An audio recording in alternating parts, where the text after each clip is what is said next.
Okay, so let's just dive right in. Have you ever finished a yoga session, expecting to feel all calm and blissful, but instead you just felt kind of agitated or maybe just completely wiped out? Well, you are definitely not alone. Today we're going to dig into why a practice that's all about inner peace can sometimes stir things up and feel like the exact opposite. And more importantly, how a pretty simple shift in how you approach it can change absolutely everything. I mean, listen to this. This is a real quote from someone who's been practicing for a long time. It's so raw and so powerful, right? And it just perfectly captures that feeling of confusion when what you're experiencing on the mat just doesn't match up with what you were hoping for. It's this deep vulnerability, not that peaceful bliss we're all looking for. And that really is the million-dollar question, isn't it? It feels like such a contradiction. I mean, if you're putting in the time, you're doing the poses, you're following all the instructions, why would you sometimes end up feeling worse? Well, the answer, it turns out, is in a huge fundamental misunderstanding of what yoga was really created to do in the first place. Yeah, it sounds totally backward, I know. But for a lot of people, doing more yoga, longer classes, more intense poses, it doesn't actually lead to more peace. In fact, it can kick up a whole bunch of really unexpected and frankly uncomfortable symptoms. And what's wild is how different these symptoms can be. You might feel this deep, just bone-deep tiredness that you can't seem to shake. Or, kind of like the person we just heard from, you might suddenly get hit with these huge waves of emotion, either in class or afterwards. Some people even report physical things, like tinnitus, that constant ringing in your ears. And for many, underneath it all, there's just this nagging feeling that, something's still missing from the whole picture. So what is this missing piece? Well, to really get it, we have to look at the two very different ways you can approach yoga. And understanding this difference, well, that's the key to everything. And boom, this slide just lays it all out.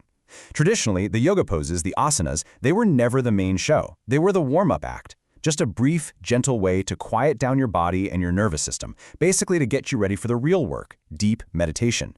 Now, compare that to a lot of modern yoga, which is basically treated like a gym workout. The goal there is often to crank up your metabolism, get strong, break a sweat, which is all great stuff for your body. But it's the exact opposite of what you want if your goal is to find deep inner stillness. So let's be super clear. The poses themselves are not the problem. Not at all. The issue is all about the context. When you take a tool that was designed for preparation and you turn it into the entire workout, you can create this kind of energy overload. You're stirring everything up in your nervous system without giving it the deep, quiet stillness of meditation to balance it all out. So how do we fix this? What do we do? Well, the good news is the solution is actually really simple and kind of beautiful. It's all about putting the pieces back in the right order. It's about following a sequence that works with your body's natural rhythms, not against them. And here it is. This is the sequence. You see how it flows? It goes from gentle movement into deep stillness. And then it brings that stillness back out into your active life. You start with just a few gentle poses to get the body settled. Then you move into pranayama, the breathing exercises, to calm the mind and nervous system down even more. That sets you up perfectly for deep meditation, which is really the heart of the whole thing. Afterwards, you absolutely have to rest. Let it all sink in.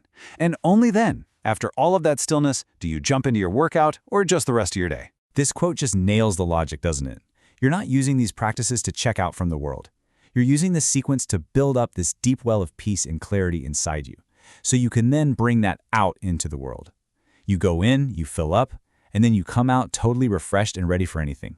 Okay, so having the right sequence is absolutely crucial, but it's not some rigid one-size-fits-all rule. The other half of the puzzle is learning to actually listen to your own body and find a balance that really truly works for you. And that brings us to this incredibly important idea of self-pacing. Think of it as your own internal guidance system. If you start to feel any of those overload signs, that fatigue, the emotional stuff, feeling agitated, that's your body telling you to gently pull back a little. It's not a failure. It's actually a really smart adjustment. You are the #1 expert on you. So what could a balanced routine look like? Well, here's one example. But look closely. Notice how meditation gets the biggest slice of the pie?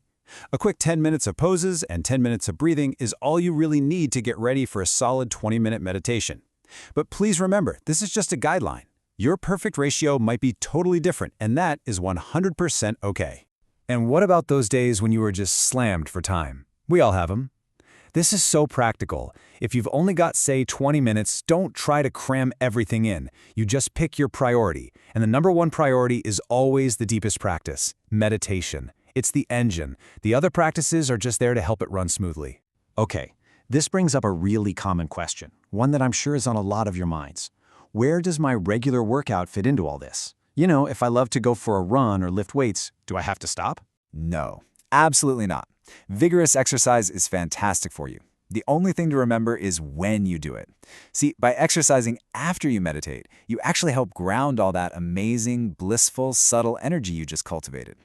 The activity helps lock that inner peace into your nervous system, so it becomes part of your everyday reality, not just something you feel when you're sitting with your eyes closed. And you don't need to get complicated or even have a gym membership to do this. Seriously. Just a few minutes of simple do-at-home exercises, like the ones you see here, can be super effective for grounding your energy and toning your body right after your main practice. So, as we wrap this up, if there's one thing to take away, it's this. This is not about being perfect or following some rigid routine. It's about ditching that more is always better mindset and finding a practice that's balanced, that's smart, and that's uniquely yours. It's all about creating a habit that feels good and that you can sustain for the long run. Because in the end, no teacher, no book, no explainer can give you the perfect formula. Your own direct experience is always the best teacher. That inner wisdom, that's your guide. It all boils down to this one simple but incredibly profound truth. The guru is in you. So the real question is, what's your inner guru telling you right now?